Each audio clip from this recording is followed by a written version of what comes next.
One of Gonzaga's top targets in the 2024 recruiting class is back on the market. Could Mark Few land his point guard of the future?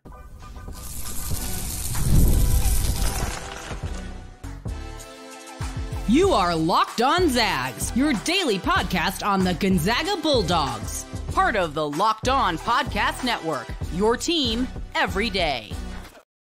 What is going on, y'all? Welcome into the Locked On Zags podcast, part of the Locked On Podcast Network, your team every day. I am your host and longtime Gonzaga podcaster, Andy Patton, here to bring you news and updates on all things Zag athletics. Today's episode of Locked On Zags is brought to you all by FanDuel. Folks, make every moment more. Right now, new customers will get $150 in bonus bets guaranteed. That's $150 win or lose. So visit FanDuel.com/lockedon today to get started.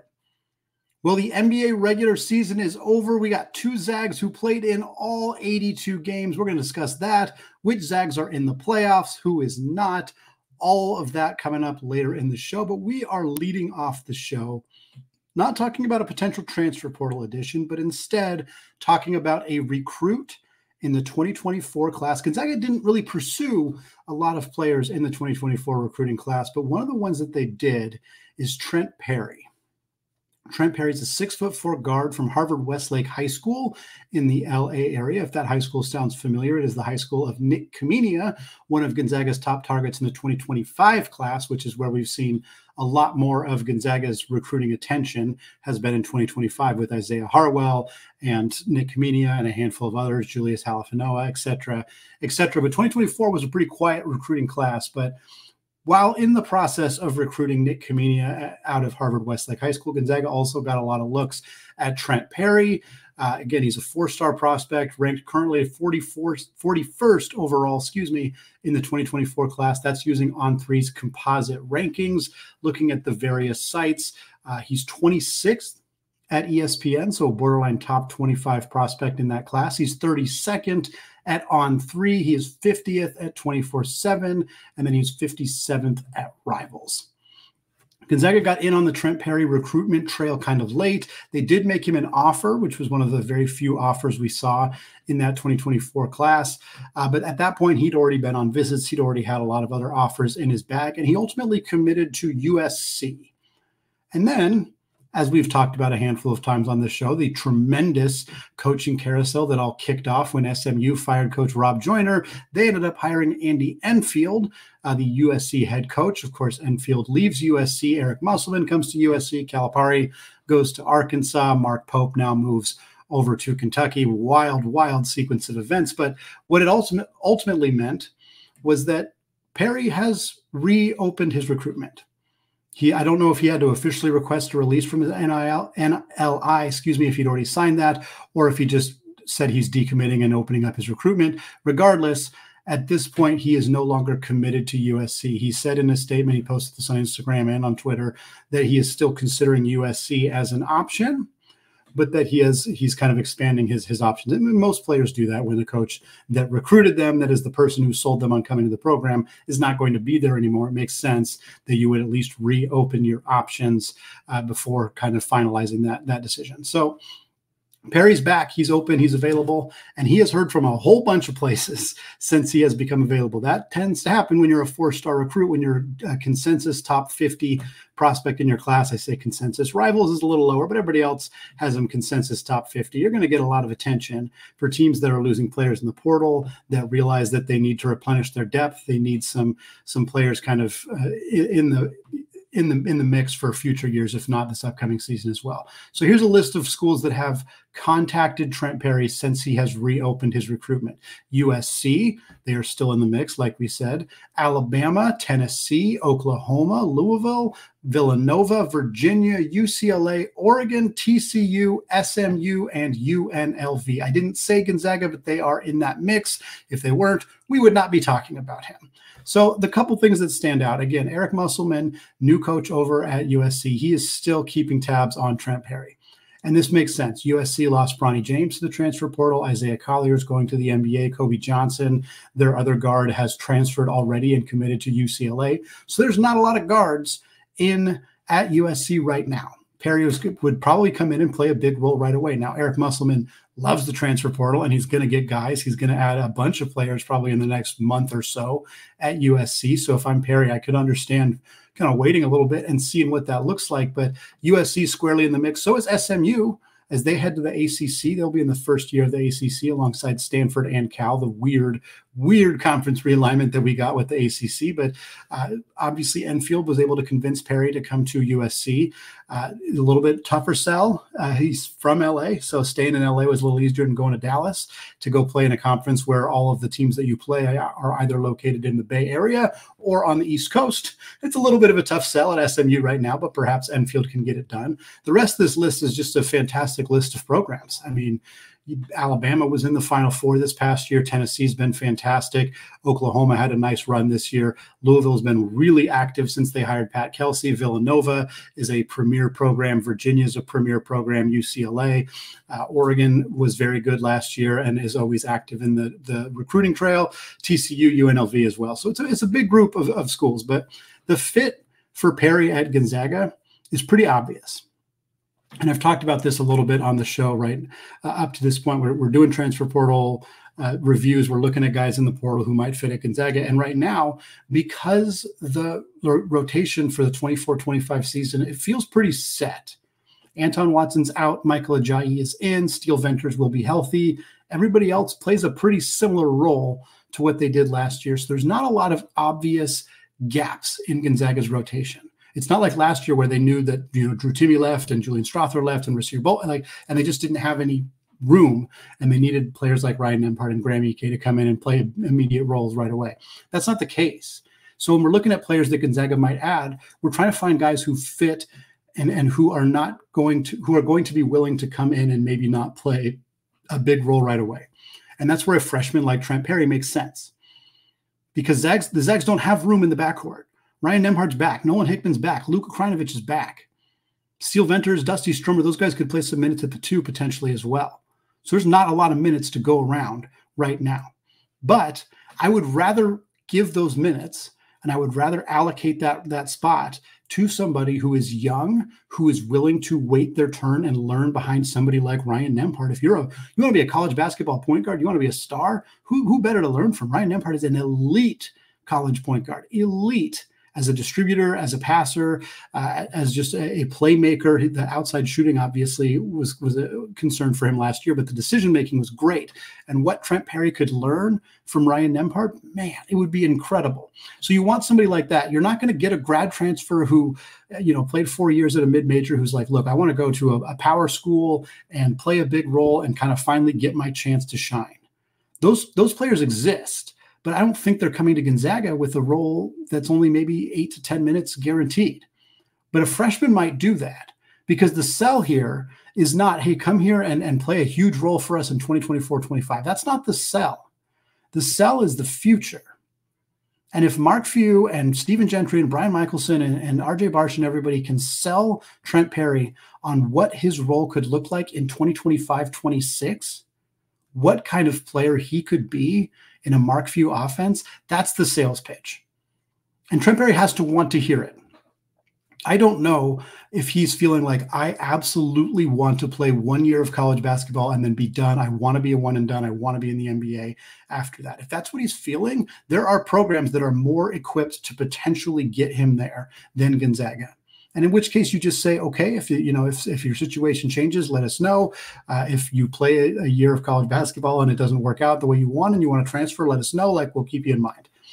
But that has to be, Perry has to want or be willing to come into a situation where he's competing with Luka Krajinovic for third guard minutes. He's playing a lot of minutes in garbage time. Maybe he's getting some first half minutes if Nembhard needs a break or Hickman needs a break or there's foul trouble or whatever it may be. But ultimately, that role is not there for him to play much more than a pretty much a bit role for Gonzaga next year. But his skill set, what we've seen from him in high school, why he's ranked a top 30, top 40 prospect. He's a shooter. He's a scorer. He's a high-level athlete. He could fit really well at Gonzaga, especially in a year where, Nolan Hickman's in his final year. Ryan Nembhard's in his final year. Like those guys are gone. They're not going to be back in 25, 26. Gonzaga's not going to have a backcourt.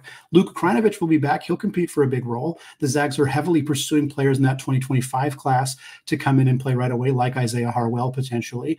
But there's room for Perry to take on a huge role in his second year if he's willing to learn behind Ryan Nembhard in year one, learn behind Nolan Hickman in year one. I don't know if he's willing to do that. More freshmen are looking to get one and done, or to get to a situation where they can play a lot of minutes and then either transfer or go straight to the league after that. And I don't know what Perry's feeling, but if he is willing to develop, if he is willing to have a smaller role in year one, this is the place for him to go. And I know the staff is selling him on that, and they're working their hardest. And if he ends up coming here, I think that's because he bought into that belief. He bought the sales pitch. And he's going to grind for a year and then be an absolute dude for Gonzaga as a sophomore. We're going to switch gears, talk Zags in the NBA. Both Domantas, Sabonis, and Chet Holmgren played every single regular season game, all 82 this season. They also both set some records. We're going to talk about that right after I tell you that today's episode is brought to you by FanDuel. Folks, it is playoff time in both the NBA and NHL. Baseball is in full swing, and FanDuel is your place to bet on every single game, because right now, new customers get $150 in bonus bets guaranteed. That's $150 win or lose. So you can bet on everything from slap shots to home runs to slam dunks, all on an app that is safe, secure, and super easy to use. Folks, Gonzaga is currently at plus 2,500 odds to win it all in 2025. They opened the 2025 odds at plus 3,000, so they're already going down. So if you want to maximize your profit, maximize your odds here, then what are you waiting for? Visit FanDuel.com/lockedon and make your first bet an automatic W. FanDuel, America's #1 sportsbook. Today's episode of Locked On Zags is also brought to you by Monopoly Go. So, folks, I've been told I'm a competitive person, and you know what? They're right. It's true. I have a competitive side, as we all do. And my competitive side is a big fan of Monopoly Go. I'm sure you've heard of it. It has been downloaded over 150 million times. And it's a great twist on Monopoly, where you play on not one, but hundreds of different Monopoly boards in crazy locations, building up amazing cities that bring you big money. But the best part is getting to mess with your friends. I can charge them rent on my iconic properties, just like classic Monopoly. But now I can also rob their vaults of riches for myself. And the leaderboards show who won the biggest Monopoly tycoon. But it's not just my competitive side that loves it. You can team up with friends and people all around the world in timed tournaments to earn huge rewards. So get in the game and join your friends. Download Monopoly Go now free on the App Store or Google Play Store. All right, folks, segment 2, still Andy Patton, still Locked On Zags podcast. And we're talking Zags in the NBA.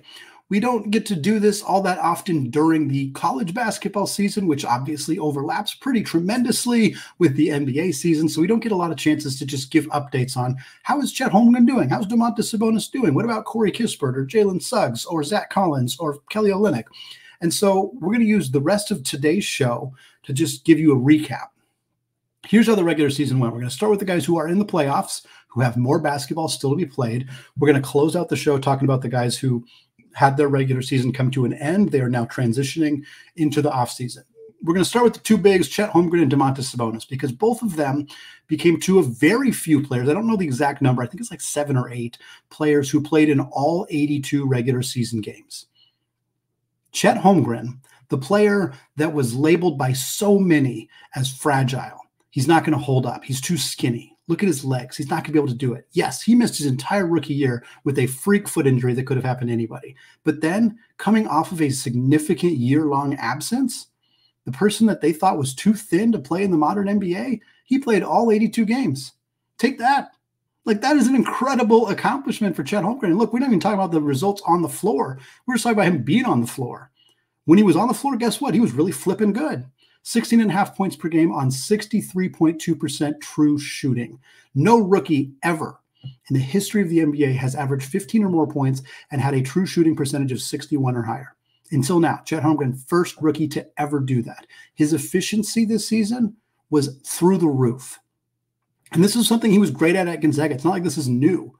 He is not a volume shooter in the way of, just getting up a bunch of shots to get his points. He is highly efficient offensively, and that showed in his rookie season. He's also the first player ever, and I said player, not rookie, first player in NBA history to have 200 or more assists, 190 or more blocks, and 129 or more three-pointers made in a season. Yes, it is a bit of a cherry-picked stat with the 129 mark for the three-pointers, but that is still incredible.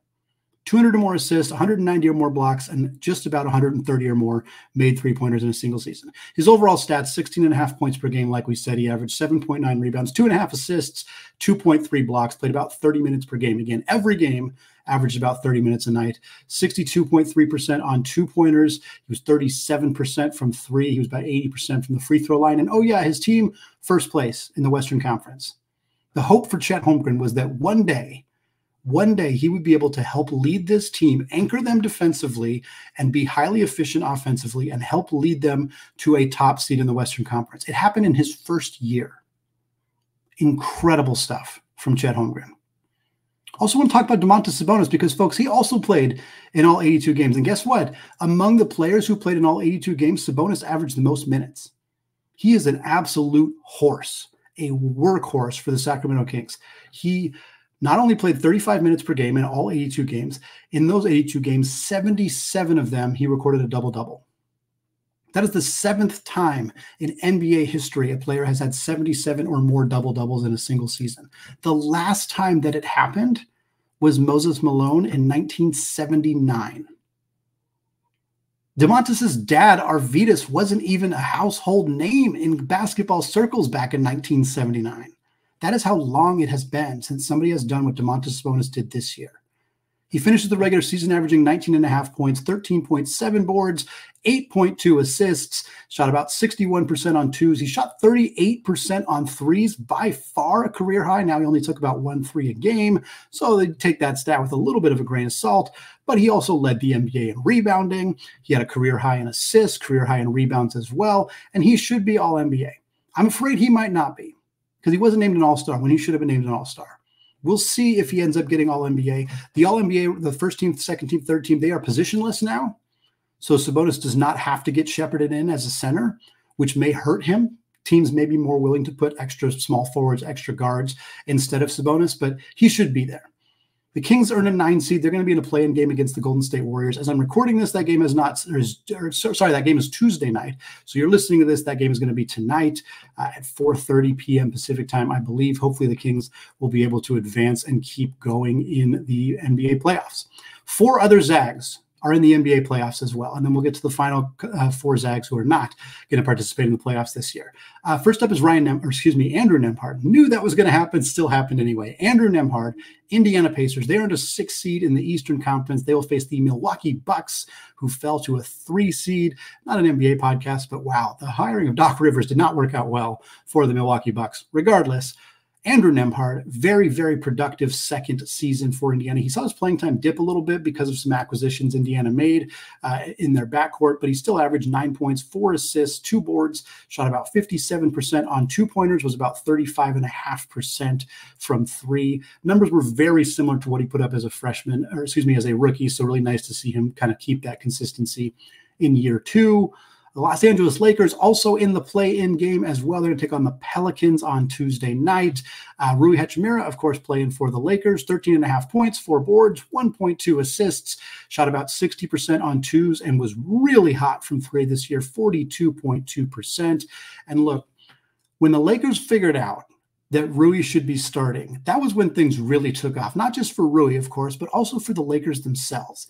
And Anthony Davis talked about it. LeBron James talked about it. Rui moving into the starting lineup was a catalyst for this Lakers team to even be in the playoff game. In the play-in game, He made 32 starts this year. He became a starter in early February. In those 32 starts down the stretch, he averaged 16 points, 5 boards, and was about 44.5% from 3. Really nice stuff from Rui this year. Jalen Suggs. Really good year from Jalen Suggs. He's not going to get a lot of votes, if any votes, for most improved player, but he should. The stats don't jump off the page significantly better than his previous years, and most improved players go from like 6 points a game to like 18. Suggs didn't do that, but the efficiency numbers ticked up in a major way. He averaged 12.5 points, 3 boards, 2.7 assists, 1.5 steals, shot about 56% on two-pointers, and folks, he shot about 40% from 3. Jalen Suggs was not a good three-point shooter his first year in the NBA. He was not a good three-point shooter his second year in the NBA. His third year in the NBA, he's a 40% three-point shooter and a lockdown all-NBA caliber defender. If you told anybody, and I know people were down on Jalen Suggs his first couple of years, like, oh, the Orlando should have taken Scotty Barnes, blah, blah, blah. It didn't work out for them. Look, if you told anybody in his third year in the NBA, 22-year-old or 23-year-old Jalen Suggs would be an all-NBA caliber defensive caliber guard and shoot 40% from three, you would be thrilled with that. Thrilled with that. And that's what he ended up doing. The Magic, 5 seed in the East, taking on the Cleveland Cavaliers in the first round. And then rounding out the playoff performers for the Zags, Julian Strawther, rookie out of Gonzaga, of course, the only rookie technically in his first year because Chet Holmgren missed all of last year with that injury. But Strawther played a decent role for the Denver Nuggets, the defending champs. Good for him. 4.5 points, about a board per game, shot 49% on twos, only about 30% from three. But to have he played 11 minutes per game in 50 games this year. He also missed some time with an injury. He spent a little bit of time in the G League, but to play a legitimate role, not a big role, but a role as a rookie on the team that won the championship last year, that is a great, great sign of what is to come for Julian Strawther in Denver. The Nuggets are a 2 seed in the West. Again, Oklahoma City's the 1 seed. Denver's the 2 seed. Potentially could match up with Sacramento and LA if Rui and Domantas are able to help lead their teams to victories. So we could see a lot of zag-on-zag action in the Western Conference in particular. But what about the guys who didn't make the playoffs? Did you guys know Brandon Clarke returned to action after missing almost the entire season with an Achilles injury? Kelly Olynyk was right at home in Toronto. Corey Kispert absolutely dominated down the stretch. We got more coming up on all of that. After I tell you about today's sponsor, LinkedIn Jobs. Folks, when you're hiring for your small business, you want to find quality professionals that are right for the role. And that's why you have to check out LinkedIn Jobs, which has the tools to help find the right professionals for your team faster, and they do it for free.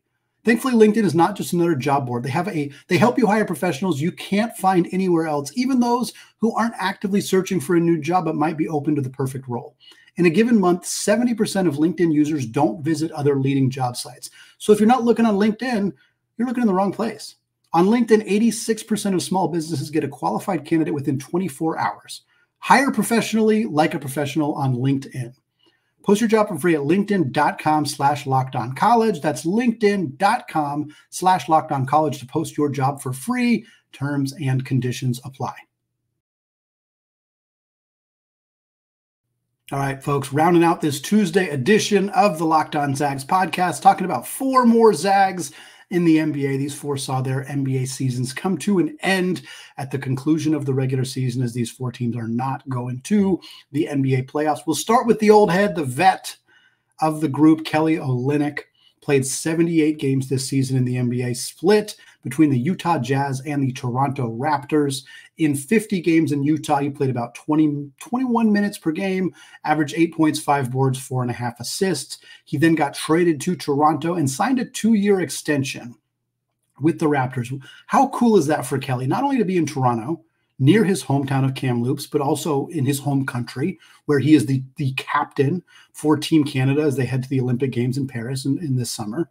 He gets to go home, he gets to play for Toronto, and he gets an extension of just confidence that he's going to be in the same place. Kelly has moved around so much in his NBA career over the last 3 years. He's been a constant NBA trade deadline piece because of his contract, because of what he brings.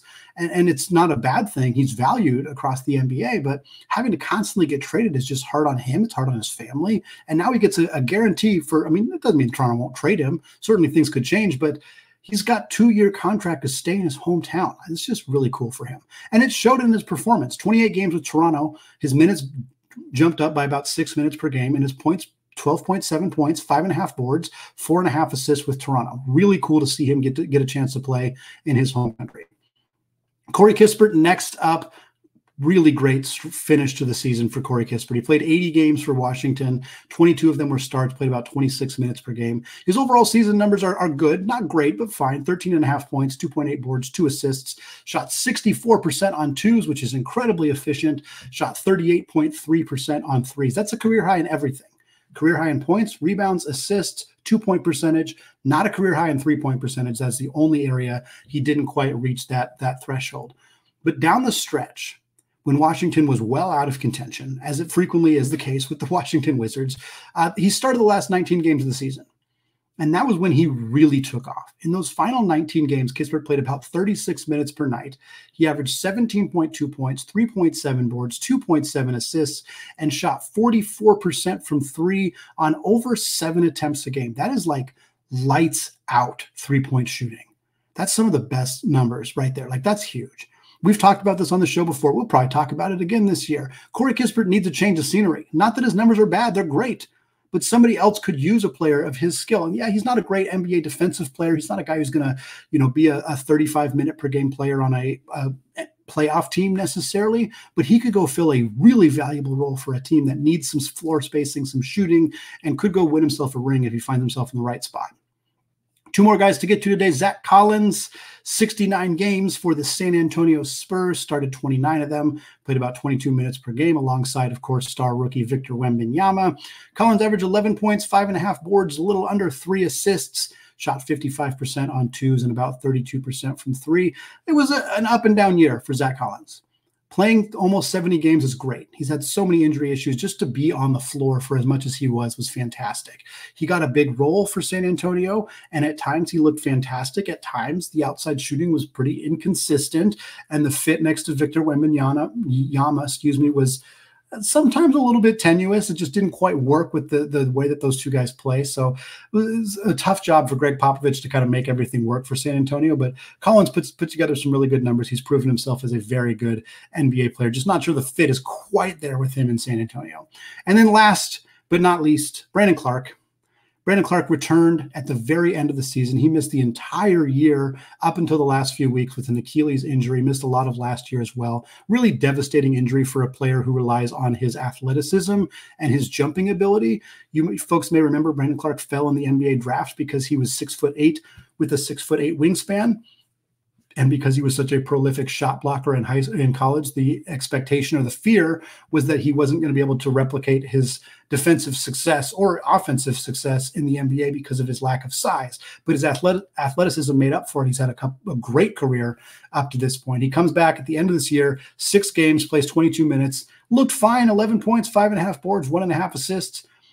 Very curious to see what an offseason of work, of continued rehabilitation, of getting to go full speed in practices, in scrimmages, in games, pickup games, whatever, what that will do for Brandon Clarke coming into next year. Because if that athleticism returns at 90-something%, he's going to be a great, great player for Memphis. But if it doesn't, that's going to really hurt his ability to be the same kind of impactful player that he was at Gonzaga and that he was early in his NBA career with the Grizzlies. That's going to wrap it up for us today here on the Locked On Zags podcast. We'll have more NBA updates as the offseason goes on, especially if players get traded or get moved around. We'll obviously keep up on the NBA draft in case any of those guys get picked, in case Anton Watson finds himself in the NBA next year, all that good stuff. So thank you to those of you who have made this show your first listen or your first watch of the day. We'll be back on Wednesday, keeping going with our season in review series. We'll also get you some transfer portal updates later this week as well. Thanks for listening, and until next time, as always, go Zags.